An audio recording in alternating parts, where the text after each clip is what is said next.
Estimadas amigas, estimados amigos, bienvenidos a Las Cosas Como Son. Hoy estoy, Federico Arnillas está con ustedes y tenemos un invitado especial. Él es Alberto Barandiarán.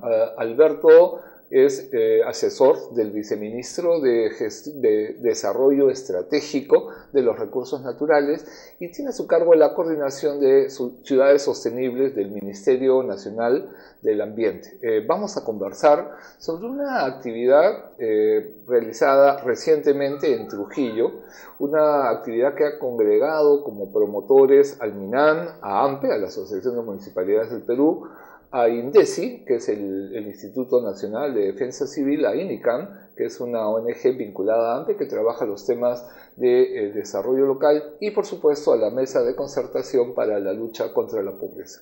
Estas instituciones nos hemos reunido en Trujillo con alcaldes y representantes de más o menos unos 120 gobiernos locales del país para discutir en un foro nacional un tema clave, tanto por los problemas que tenemos como país, como de cara al evento de la COP, que es un evento sobre ciudades sostenibles y cómo tener una agenda de gestión local. Alberto, bienvenido al programa. ¿Puedes comentarnos un poco cuáles han sido los temas claves del encuentro y también quizás podamos conversar después de la metodología?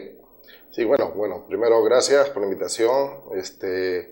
Los temas que se discutieron en realidad en el foro son de alguna manera aquellos componentes que se están tratando de visibilizar para una agenda básica de ciudades sostenibles en el Perú. Este tema de los componentes que tú señalas me parece que es clave y quizás es una manera de interesar a nuestro público respecto a qué es lo que puede hacer a una ciudad sostenible. Quizás si podemos entrar por ahí, ¿te parece? Sí, claro. A ver, se han identificado que hay una serie de aspectos de gestión municipal que tienen necesariamente que ser abordados para, digamos, darle sostenibilidad a las ciudades, ¿no? A la dinámica que generan las ciudades.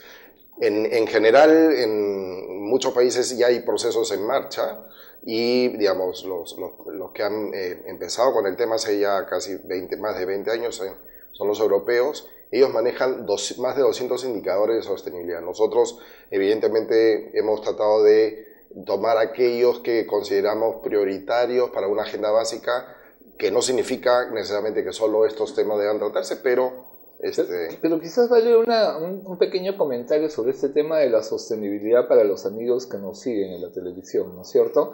Porque a veces uno siente que su ciudad es eterna, que va a permanecer en el tiempo, y creo que las peruanas y peruanos deberíamos ser sumamente conscientes de que eso no ocurre, que las ciudades pueden tener un principio y también un final. Y tenemos que evitar que ese final se dé o que sea catastrófico para la población, ¿no es cierto? Así es, sobre todo porque además nosotros lo que estamos impulsando es una agenda de ciudades sostenibles, pero un escenario de cambio climático. Y el tema de cambio climático implica el esfuerzo para ver qué posibles escenarios van a darse a partir del aumento de la temperatura de la Tierra y cómo esto va a impactar en cada una de nuestras ciudades. Y eso sin duda va a generar, es un criterio para esta sostenibilidad o no. De hecho, nosotros estamos preparados frente al cambio climático, estamos un poco más informales, ¿no es cierto? Pero en este punto de la sostenibilidad, ¿cuáles consideras tú que son estos temas claves que las ciudades, la gestión local en el Perú debería tener en cuenta, ¿no? A ver, lo que hemos planteado como una agenda básica hasta el momento son 10 componentes, ¿no? El tema de planificación de la ciudad en un ámbito territorial mayor al casco urbano, que es el típico procedimiento de planificación que tenemos en el país. Lo cierto es que las ciudades no generan sus alimentos, la energía, el agua, y para la sostenibilidad de la misma tenemos que mirar, digamos, otros territorios, ¿no? Las ciudades se han convertido en el principal demandante de bienes, recursos y servicios y generamos una serie de huella ecológica y impactos en otros territorios más allá del casco urbano de las ciudades. Y es importante incorporarlo. Y de hecho muchas veces no pensamos qué hay detrás del caño, ¿no es cierto? Para que haya agua en las ciudades se requiere que haya una cuenca y que haya un manejo de la cuenca. Manejo, infraestructura, gestión de cuenca alta o gestión de cuenca baja. En el foro, por ejemplo, vimos una experiencia sumamente interesante de manejo de cuenca en Moyobamba a partir de un mecanismo de financiamiento como el de retribución, mecanismo de compensación por servicios ecosistémicos, ¿no?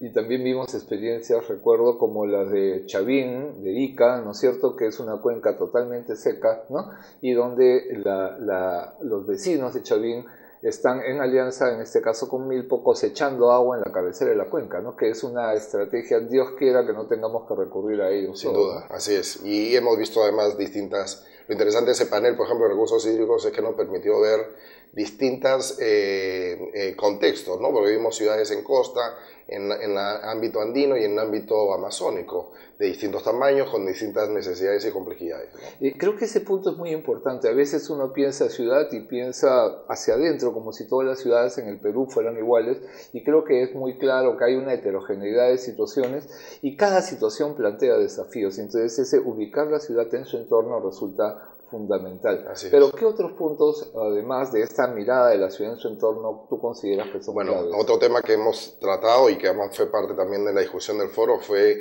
vulnerabilidad y riesgo, ¿no? Que esto está o sea, normalmente las ciudades están creciendo y estamos ocupando áreas de alta vulnerabilidad y riesgo. Si a esta alta vulnerabilidad y riesgo le ponemos además el ingrediente del cambio climático, entonces, digamos, la cosa puede ser mucho más complicada. Entonces, este es otro componente clave para la sostenibilidad de las ciudades y tiene que ser, evidentemente, parte de la planificación, ¿no? Y cada contexto plantea riesgos diferentes en el país, ¿no es cierto? Algunos son comunes, el riesgo sísmico hoy día es cada vez más claro que casi todo el país tiene riesgo sísmico, pero cada entorno local nos plantea riesgos diferentes y hay que tener respuestas distintas. Sin duda. En este proceso de glaciación, por ejemplo, van a colmatarse algunas lagunas altoandinas y eso significa un enorme riesgo de huaicos o de deslizamientos, digamos, no quiero ponernos catastróficos, pero similares inclusive a lo que pasó en algún momento con Yungay. Me parece clave. Cuando uno pierde la historia, cuando uno pierde la memoria y por tanto pierde los aprendizajes y capacidad de respuesta. Y creo que lo que hay que recordar es que lo que mató la mayor cantidad de gente en ese momento no solamente fue el terremoto, ¿no es cierto? Sino estoy pensando en el desprendimiento de Huascarán, que significó probablemente uno de los hechos más catastróficos en términos de pérdida de vidas humanas. Pero vamos a hacer un pequeño corte y no nos dejen, volvemos con ustedes en unos minutos.